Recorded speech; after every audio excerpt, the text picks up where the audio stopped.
You face the boss of blades. Hello, Slingers. Today we are bringing you a Domri list because Domri is red-green colors in honor of Christmas. Merry Christmas to anyone that does celebrate. And, happy holidays to whoever else. But today is Christmas, so we are running a Domri list. It has Emberspawn Crags, arguably best land for Domri because it does give us two Emberlings that are 2/1s with haste, but they go away at the end of turn. This is a Path of the Barbarian list, so we do have the Axe, we have Mindless Rage to kill a creature at random, and the passive deal 5 damage to our opponent when we attack the creature with 5 or greater power. For 1-drops, we are running Sundancers. They are 1-drop, but if we do flip them, they are 4/3, so they work with the Axe. To trigger Barbarian, we have 2 Channeler of Might. Most of the time, it's going to be a 3/3 for 1, so it is very strong. We do have 5 creatures in the deck that have a power of 5 or greater naturally. 2 copies of Bird's Paradise. This deck does want to try and get to its bigger spells later on in the game, and also to trigger Daybreak Ranger and the other cards with Moonlight a little bit faster. Though arguably it just sits there, takes a hit, and gives that extra mana. It does do quite enough. 2 copies of Overgrown Iguana, just a simple 2 mana 4/2 with Trample, which can trigger Barbarian with the Axe. 2 copies of Tarmogoyf. There is 2 traps, 1 artifact from Barbarian, and as well as 1 other artifact, so it is very likely going to be, most of the time, a 4/5 at worst for 2.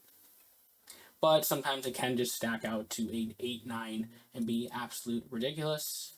We do have 2 copies of Grudge Match, arguably best removal in the game. Just give a creature 1/1, then it fights. We have a little bit of things that do fight and care about fighting, like the Blighthoof Boar, which is a natural 5 power creature, and if it survives the fight, it gets bigger for 4, which I do like here because it makes it very difficult to block, because that does count as fighting. We also have a copy of Gruul Club. This is a simple one-of artifact that we fight, choose 2 creatures, and they fight, which is very good with the Blighthoof Boar. Then we're running 2 copies of Blitzing Minotaurs, 4/3 for 3 with haste. It's a simple card that does work with Barbarian. 2 copies of Gatstaf Agitators. They give us mana, then they flip, they give us another mana, and they will have 5 power. So that ramps us up to potentially use our late game stuff a little bit earlier, similar to Birds of Paradise. But the Agitators and the Birds of Paradise are the only ramp. We were considering Primeval Titans, however, we did want to keep most of the curve pretty low so that we don't have a lot of bad draws. There are 2 copies of Worm's Wake.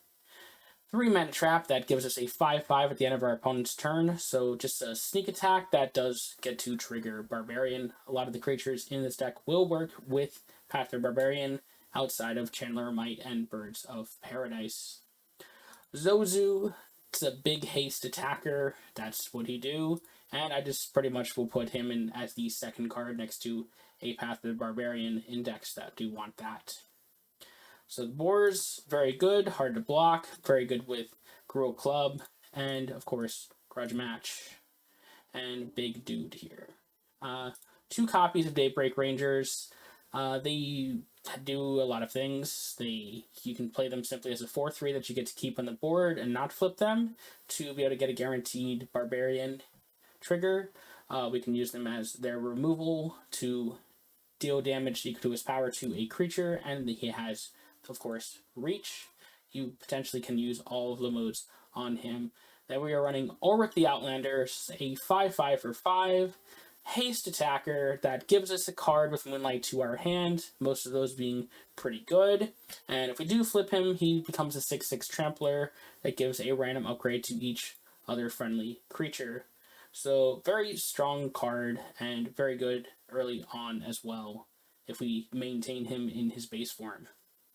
For top end, we are running 2 copies of Lava Wave, clear our opponent's board, and Alpha Strike them for game, and just a very strong removal spell in Spellslingers that we can play a little bit earlier using Agitators and Birds of Paradise.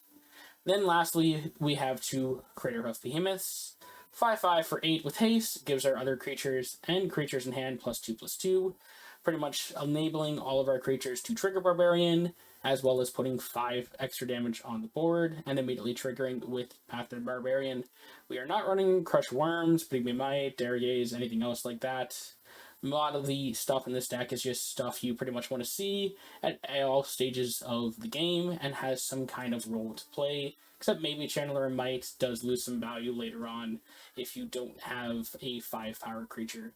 But it's pretty much a straight mid-range list here that does work a lot with Path of the Barbarian, and of course runs my favorite combo here of the Gruul Club plus the Boars.